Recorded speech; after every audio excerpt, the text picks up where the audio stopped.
Assalamualaikum warahmatullahi wabarakatuh. Baiklah Bapak Ibu, kita lanjutkan lagi membahas soal kompetensi teknis untuk persiapan tes P3K tahun 2023, yaitu berupa soal SJT Situational Judgment Test. Ini sudah bagian yang ke-38. Soal yang pertama.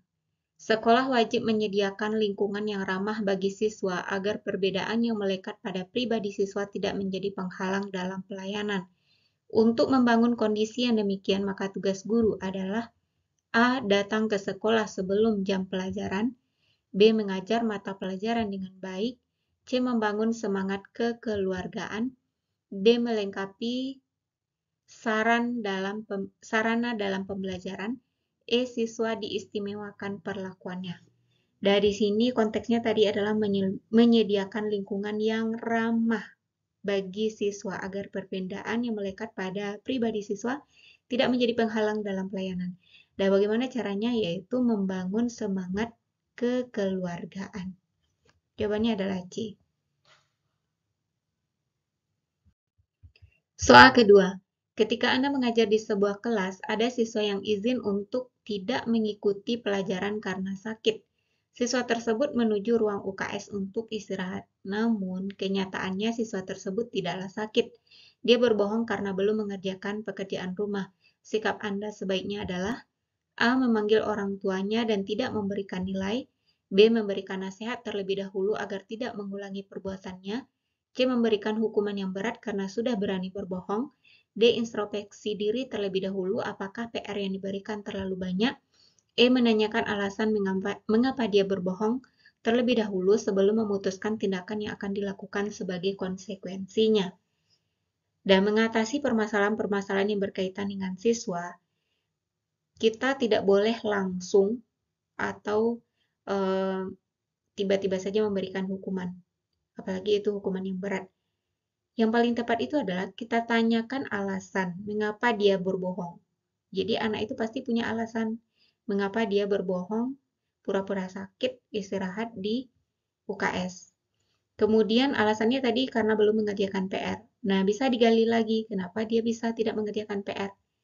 Maka tugas kita sebagai guru lah untuk membantu anak tersebut mencarikan solusinya agar untuk pertemuan selanjutnya dia tidak lagi berbohong.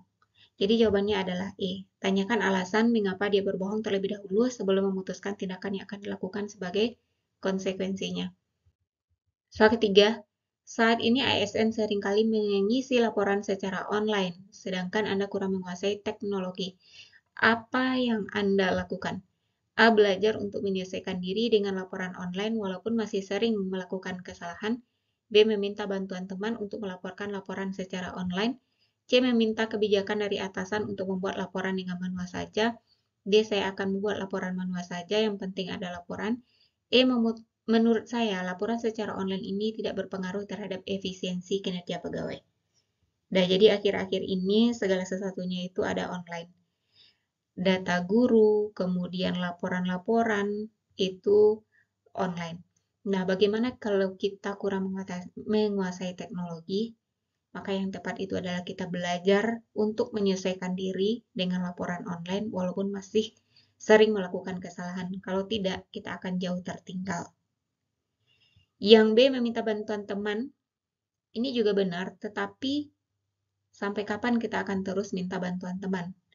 Yang C, meminta kebijakan atasan untuk membuat laporan dengan manual saja. Nah, ini berarti terjadi kemunduran. Saya akan buat laporan manual saja, yang penting ada laporan. Nah, ini berarti tidak mengikuti aturan yang ada. Ini adalah pendapat yang menyatakan bahwa laporan online ini tidak berpengaruh terhadap efisiensi kinerja pegawai.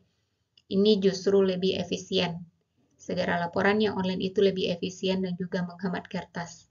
Jadi harus kita dukung segala hal yang berkaitan dengan yang online. Kalau kita tidak menguasainya, maka belajar. Jawabannya adalah A. Soal keempat, salah seorang siswa Anda seringkali menentang otoritas Anda di kelas. Bagaimana Anda menangani hal tersebut? A. Mengeluarkannya dari kelas setiap kali dia berperilaku demikian. B. Mengabaikan perilakunya dan melanjutkan pembelajaran. C. Berbicara dengannya secara pribadi. D. Meminta pendapat siswa lain tentang perilaku siswa tersebut. Nah, ini hampir sama dengan siswa yang berbohong tadi, pura-pura sakit. Jadi kita bicara dengannya secara pribadi.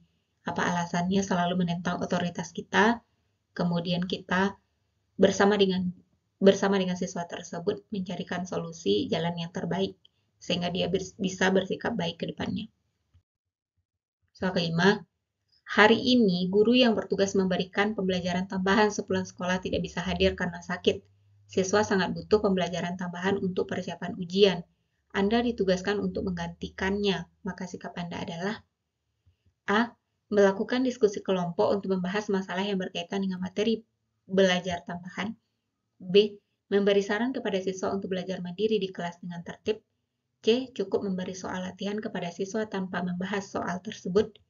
D. Memulangkan siswa karena gurunya sakit dan siswa belajar di rumah saja. E. Memberikan pembelajaran pada jam belajar tambahan sesuai jadwal yang ditetapkan. Jadi ini apa yang sudah ditugaskan kepada kita, yaitu lakukan dengan sebaik mungkin. Jangan cari alasan sehingga kita tidak melakukan tugas tersebut. Jadi jawabannya itu adalah yang E. Berikan pembelajaran pada jam tambahan tersebut sesuai dengan jadwal yang telah ditetapkan. Karena kita sudah ditugaskan. Demikianlah Bapak Ibu, ada 5 soal yang sudah kita bahas. Semoga membantu Bapak Ibu untuk menghadapi tes P3K nantinya. Saya tetap doakan semoga Bapak Ibu lulus P3K tahun ini. Assalamualaikum warahmatullahi wabarakatuh.